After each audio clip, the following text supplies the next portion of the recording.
Varicose veins కి సరైన చికిత్స కోసం సంప్రదించండి ఎవిస్ హాస్పిటల్. నమస్తే అమ్మా. నమస్కారం అమ్మా. అమ్మా, నిద్ర లేవగానే ఏ వస్తువుల్ని చూస్తే శుభం కలుగుతుంది, ఏం చేయాలి? మనం రకరకాలు అనుకుంటాం అమ్మా. కళ్ళు తెరవగానే నేను వాళ్ళని చూడాలి, వీళ్ళని చూడాలి, శుభకరమైనవి అవన్నీ చూడడానికన్నా ముందు ఇంకోటి చెయ్యాలి. ఫలానా వస్తువుని చూడాలి అనడానికన్నా సాధారణంగా ఏం చెప్తారంటే, కొంతమంది బాగా ధనవంతులు, పూర్వకాలం రాజులు, ఈ రోజుల్లో కొంతమంది ఆ స్థానాల్లో అధికార స్థానాల్లో ఉన్నవాళ్ళు గోవు యొక్క పృష్ఠభాగాన్ని చూస్తారు, వెనక భాగం, ఇష్టదైవాన్ని చూస్తారు. ఈ తనకి నచ్చిన వాళ్ళ మొహం దగ్గరికి రాని, ఇంకా మనకు కొన్ని సినిమాల్లో చూపిస్తూ ఉంటారు, కూతురో కొడుకో ఇష్టమైతే నేను కళ్ళు తెరుస్తాను ఎదురుగా వచ్చి కనపడవు అని. ఇవన్నీ చేయడానికన్నా ముందు చేయాల్సింది ఇంకోటి ఉంది. చెప్పండి అమ్మా.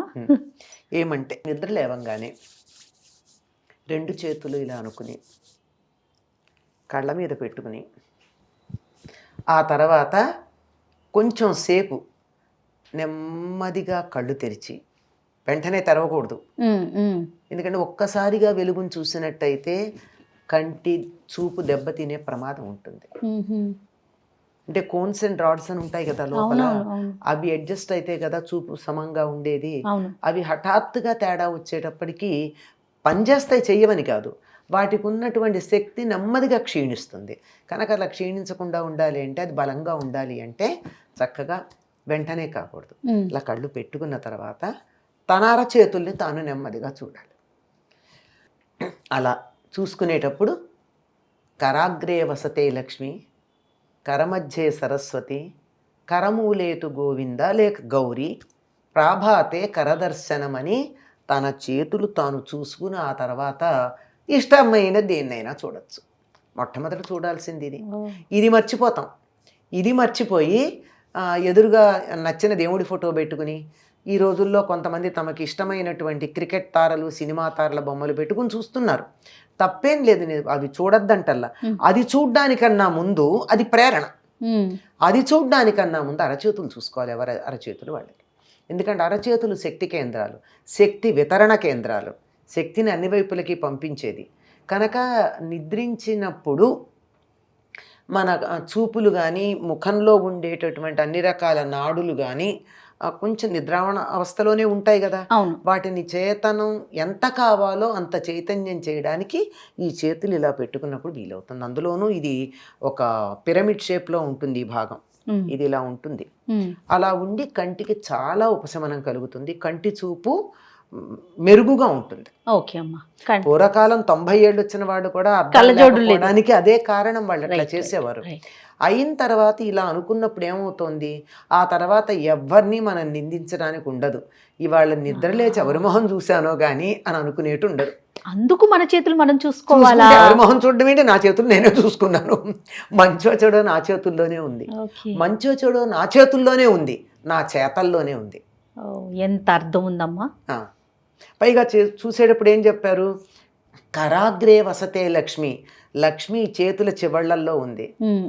కరమధ్యే సరస్వతి, జ్ఞానం చేతుల మధ్య ఉంది. కరమూలేతు గౌరీ, శక్తి కరం మొదట్లో ఉంది. పనిచేయాలంటే ఇది పనిచేస్తేనే ఏదన్నా ఉండేది మణికట్టు. అవును అవును, అంతే కదా. అది ఉన్నప్పుడు శక్తి ఇక్కడ వస్తోంది. ఈ శక్తికి కావాల్సినటువంటి జ్ఞానం ఇక్కడుంది. అది పనిలోకి పడేటటువంటిది వేళ్ల చివర్లుంది. ఈ వేళ్లతో నువ్వు పని చేయి, నీకు బోల్డు డబ్బు ఉంది. చేతులు ముడుచుక్కోచడం అన్న పదం వాడతాం మనం. చేతులు ముడుచుకు కూర్చుంటే ఏముందమ్మా, సంపద లేదు. నీకు సంపద కావాలంటే ఏం చెయ్యాలి, చేతులు ముడుచుకోకు, వేళ్ళు ఇలా విప్పు. వేళ్ళు విప్పి ఈ వేళ్లతో పని చేయి, కావలసినంత సంపద. దానికి కావాల్సిన జ్ఞానం పుస్తకం చేత్తో పట్టుకుంటాం, కరమధ్యే సరస్వతి, ఈ జ్ఞానం చేత్తో ఇలా సంపాదించు. ఒకటి ఈ రోజుల్లో పుస్తకం ఉంది, పూర్వకాలం ఉందా? ఏం లేదు. గురువు దగ్గర చేతులు జోడించి అనుగ్రహం ఇలా పొందు. అరచేతుల మధ్య భాగంలో భగవంతుడు, గురువు, పెద్దలు వాళ్ళ అనుగ్రహాన్ని ఇలా అంజలి జోడించి మధ్యలో పొందు. కరమధ్యే సరస్వతి, కరమూలేతు గౌరీ. పనిచేయడానికి ఈ మణికట్టు కావాలి, ఇక్కడ ఉంది. అందుకని ఇచ్ఛా, జ్ఞాన, క్రియాశక్తులు 3 నీ చేతుల్లోనే ఉన్నాయి. నీ జీవితం బాగుపడ్డా, నశించినా, ఉన్నత స్థానానికి వెళ్ళిన అధోగతి పాలైన నీ చేతులతో చేసే చేతలే కారణం, నువ్వు ఎవరిని నిందించటానికి వీల్లేదు అని మన పెద్దలు చెప్పారు. అందువల్ల దీనివల్ల ఇంకా చాలా ప్రయోజనాలు ఉన్నాయి. ఇది మనకు ఓ మాట చెప్పడమే కాకుండా ఇందాక చెప్పా కదా, కంటికి మెరుగుపడుతుందని. అలాగే ఈ కాసేపు కూర్చోవడం వల్ల రక్త ప్రసరణ ఇలా నేలబారుగా ఉండేటటువంటిది, భూమికి సమాంతరంగా ఉండేది ఒక్కసారి లంబకోణంలోకి వెళ్ళాలంటే ఆ గుండె పంపింగ్లో కూడా ఒక్కసారి తేడా వస్తే ఇబ్బంది గనక నెమ్మదిగా దాన్ని కూడా సరి చేసుకుని లేవడం అవుతుంది. ఎటువైపు నుంచి లేవాలమ్మా? ఎడం పక్క నుంచి లేవాలి. వాళ్ళు పడుకోవడం కూడా అలాగే పడుకోవడం మంచిదని చెప్తారు. ఎడమ పక్క నుంచి లేచి తిరిగి ఇలా పడుకున్నట్టయితే లేచి కూర్చొని కొంచెం సేపు మీరు ఎంతసేపు అమ్మా ఈ నాలుగు పాదాలున్న ఈ శ్లోకం చదవడం అంటే గట్టిగా 45 సెకండ్లు మాక్సిమం. అంతే అంతే. అంతసేపు కళ్ళు మూసుకుని లేచి ఎక్లమటైజేషన్ అనే పదం వాడతారు ఆంగ్లంలో. అంటే వాతావరణానికి అనువుగా మనం సర్దుబాటు చేసుకోవడం, అలవాటు పడడం. అలా అలవాటు పడినట్టయితే ప్రకృతితో నిద్ర లేచిన దగ్గర నుంచి ప్రకృతితో అలవాటు పడడం మనకి పెద్దవాళ్ళు ఎంత బాగా నేర్పించారో. అవును అవును. ఆరోగ్యం ఉంటుంది. తర్వాత ఏం చేయాలమ్మా? ఎలాంటి వస్తువులు చూస్తే శుభప్రదమైనవి, తర్వాత మా ప్రణాళికకి సంబంధించినవి, మనం ఏం చేసుకోవాలో వాటికి సంబంధించినవి.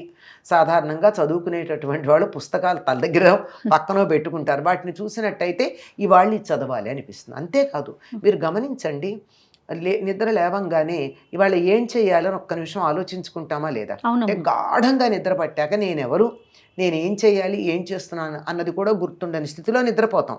అట్లాంటి నిద్ర పడితేనే మనకి పూర్తిగా శరీరం హాయి అయినటువంటి స్థితిలో విశ్రాంతి తీసుకున్నట్టు. అట్లా అయిన తర్వాత ఇవాళ ఏం చేయాలన్నది ఒక్కసారి ఆలోచించుకుని కనుక లేచినట్టయితే బాగుంటుంది. మరి ఆలోచించుకోవడానికి మనకి తీరుకుందా అంటే తత్సంబంధమైనవి ఎదురుగా పెడితే కళ్ళు తెరవగానే అది కనపడితే మన ప్రణాళిక మనకి తెలుస్తుంది. ఇంకా విద్యార్థులైతే పుస్తకాల పరీక్ష, మన పెద్దవాళ్ళు అయితే మనకి ఏం పనులు ఉంటాయో అవి ఆఫీస్ ఫైల్ కావచ్చు, మరొకటి కావచ్చు.